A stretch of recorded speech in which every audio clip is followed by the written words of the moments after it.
Please. I like, I'm sorry, there's another, what I like, what Prophet Muhammad said about teaching is expectation based on the student ability. Yes. That's really related couple years ago.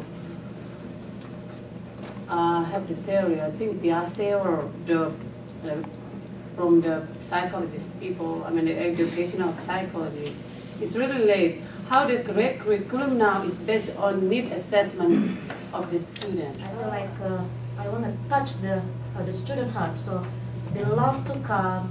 They only eager, and then if they have problem, they're not easy to get down. So and then excited about being in their class, and I think it's the boredom that causes a lot of students to misbehave and disrupt the class. But if you keep it exciting, you keep it moving, you watch your time, I think you're going to realize that you don't need to deal with so many discipline issues. I've said that teaching is a lot like performing with back-to-back shows every day, except you perform to captive audience. It makes sense that any entertainer must first learn his lines before the performance can be a success. However, there's no glory in learning lines, just like there's absolutely no glory in lesson planning. No one will appreciate the long nights you spend, eyes sagging with fatigue, propped up at the desk in your apartment, poring over textbooks for the 127th consecutive night, trying to figure out how to make your lesson, the cultural implication of the religious beliefs of the Eurasian tribe. Interesting enough. The people that you are sitting with are representatives of a group that they were in before. You understand what I'm saying? Yes. This is the jigsaw. I'm putting pieces of the puzzle together. You are now a collection of all the articles that were read about 10 minutes ago in the classroom. What I'm now going to give you is a piece of paper with 5 keys on it. I want you to take 5 very important, we have to give them our focus because you know what it's like to be the last group on the stage. Alright, so somebody always has to be first and somebody always has to be last. There's a clock up front and there's a clock in the back. We're starting now at 12:43. They have until 12:53. You can write that on your paper.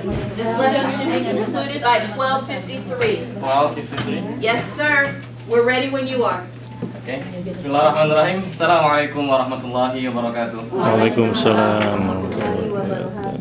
How are you students this morning? Good. Okay. it's cold. Alhamdulillah, we can start our lesson today. Then we will learn something about Quran, and this is Quran class. We will learn about 106. Class should be over. Assalamualaikum. As and me, all the students, we're gonna start the class as usual. We're gonna open the class with a short the Al-Fatiha. Let's start with Al-Fatiha, please. So now we learn about Hijrah, the immigration for Prophet Muhammad from Makkah to Medina. Do you know anybody? Does anybody know when did that happen? What year is now? What year is this year? Long time ago. No. What year is today? 2008. 2008. Okay. Now when did Prophet Muhammad born? All right. It's 1:16. The lesson goes to 1:26.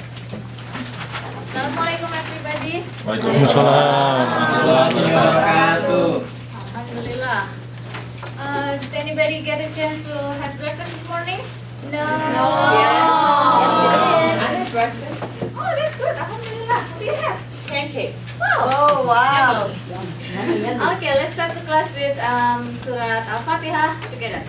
Bismillahirrahmanirrahim. Who knows what's the meaning of respect? Raise your hand, please. Be nice to somebody.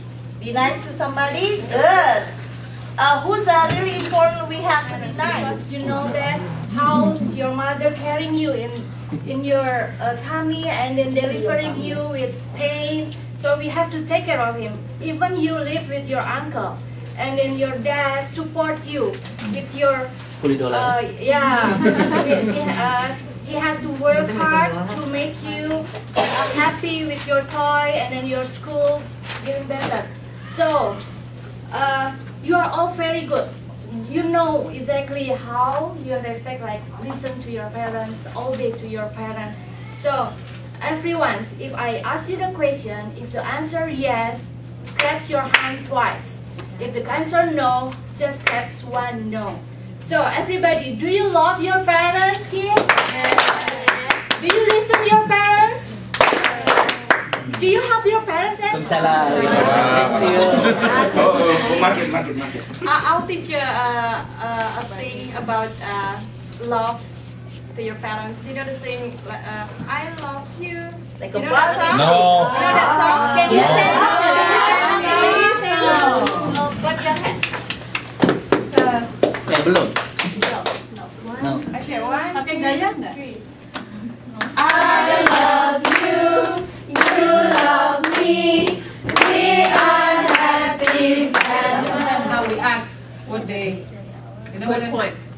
I knew you all were youth. I knew they were the group that's coming forward for for their lesson. I couldn't remember which age group they wanted us to be, so you all let us know how old we are. The women who are sitting here, they told me yesterday they were the young children's teacher, and these are the people who had a mixed assignment. Either they were new to the school. We start our lesson today. Okay, let's pray, doa before study. Okay, Rodi. Okay, let's go together. Rodi to Bismillahirrahmanirrahim. Rodi to From why we have to learn about praying Jumat prayer. Okay, Sister Ina, can you help me, please? Yeah, it's under the teaching or the call for Jummah prayer is on, if you could write it down, it's on Surah Jummah, number 9, ayah 9. It said Allah What asked, number, teacher? What surah number? 62. 62. Yeah, 62:9.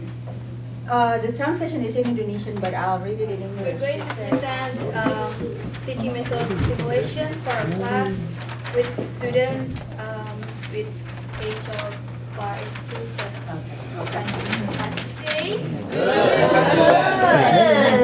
Okay, the first time I'd like to introduce myself because I'm a new teacher here. My name is Alice, so you can call me Sister Alice. Yeah, sister. Okay. And then, yeah, Tante Alice. Okay, if you like that, I would like you too. And then, you know what? Today, I'd like to give you a very interesting story. And then, yeah. But before that, okay, let me show you something. Can you see this paper?